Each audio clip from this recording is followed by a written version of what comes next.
Name. My name is Travis Cattermas, and I'm a pastor here at New Song Church.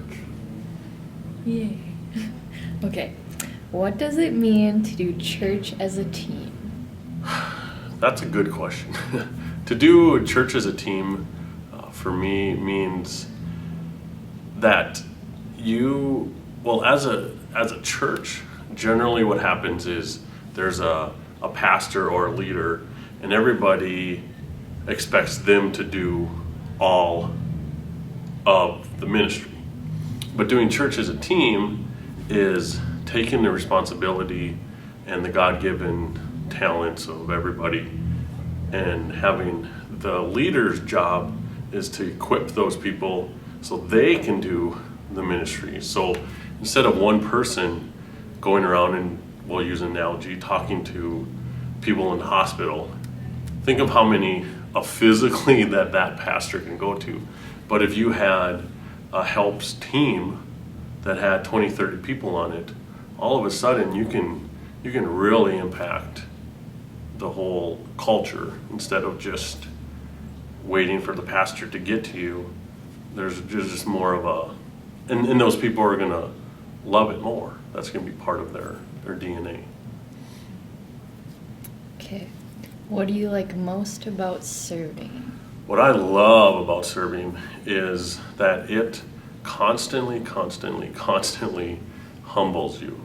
And so when you serve, generally when you're serving, you're coming underneath a person or a team or an idea. So that means that you're automatically under. So you're kind of serving and you're able to lift it up. And that, when you stop serving, and even if you're in leadership, you're still serving the church or the culture or a direction or a vision. There's always something you're serving. But when you stop having that servant's heart, you stop being humbled, and all of a sudden you go from being underneath serving to now you start going like this, and you start getting over top, and it's only a matter of time, and your heart is going to get really hard, and you're not going to be what Jesus was, which was the greatest server. So there, just kind of that point done. Okay, I'll ask my own question really quick. How do you keep that passion alive to serve? And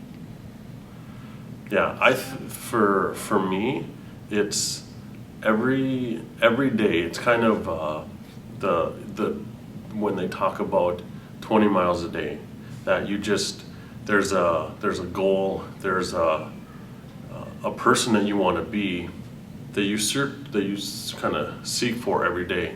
And with that, I think even more importantly is, at the end of the day, I always use this analogy for myself, is at the end of the day when I shut off the light and I'm laying in bed and there's nobody that I need to impress, you're just between you and God, and you're just sitting there and you're laying, and it's all is, you look at, did that day, how did I do? Is there was I a jerk?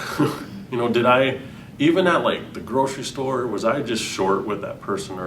And you constantly put yourself up in the light and say, man, if there's anything, God, you pick that out, and if I was again a jerk to that grocery person, put a spotlight on that. So, but if you do that every day, it's not, there's these little things, instead of you go for months and months and all of a sudden God's like, we got a lot of stuff to do, and you got to kind of really change around. So I would do it just every day, and then, because that makes you humble. When you're humble, it's not hard to serve at all, because it's in you. You want to do it. okay, if we could improve anything, what would it be, and how can we do church better here at our church? Okay, I see. First of all, I am really impressed with our church, that the growth that it's going on, in the projection and the direction that it's going. But it's, for a long time we have went from we as a church have got out of the clergy where there's a person and everybody kind of just expects them to do it. But what I think would be the next step we need to change is we have teams. So we literally have a leader and there's 5 or 6 people in a room working on a ministry. But what's still happening is now that they're actually not just saying it, they're in a room, so at least they're there, they're giving their input, they're doing their stuff. But it's still, okay, now that we talked about all this stuff, they still expect the leader to go do it. Mm-hmm. So we went up, now there's like, the leaders are saying, okay, I need people around me, but the leader in this scenario is still doing it.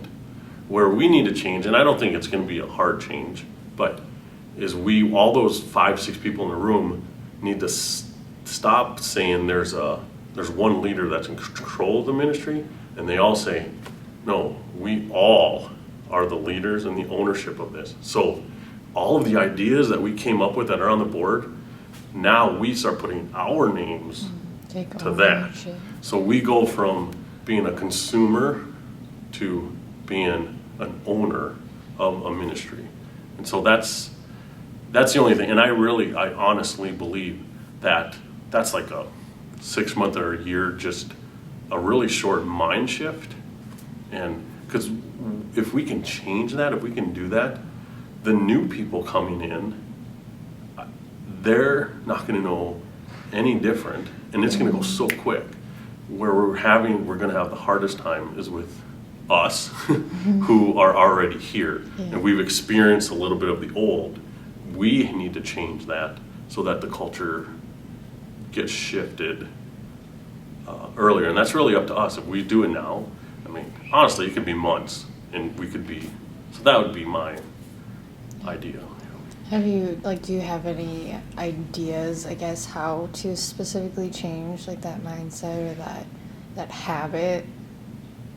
I think it really comes down to the simple, just the simple as like generally there is a leader that kind of like God had given them the vision. So it is kind of like sparked from a person, and then there's people around you. Okay. The way that can really, I think, start to snowball effect is for that leader who had the vision, for them to stop talking so much in meetings and start asking questions. And what I mean by that is somebody's in a room, they're, instead of saying the leader who's had this vision, they're kind of just disseminating what they're feeling God is saying. They need to stop and go, what do you guys think? Like, what's God saying to you about this part of the ministry? And when you start to let people talk, and that culture starts to just get, all of a sudden, it's like you can see a natural ownership start to happen, because they're not just doing what everybody decided, they're doing something that they feel that God spoke to them about it. So then you start creating 5, 6 people that have a vision for a ministry. But I would say that's the thing, is as a leader, if you're like the main leader, your job is to help the others kind of be okay. You have to let other people talk. You have to let other people kind of get out of their little comfort zone and let them express kind of what God's doing.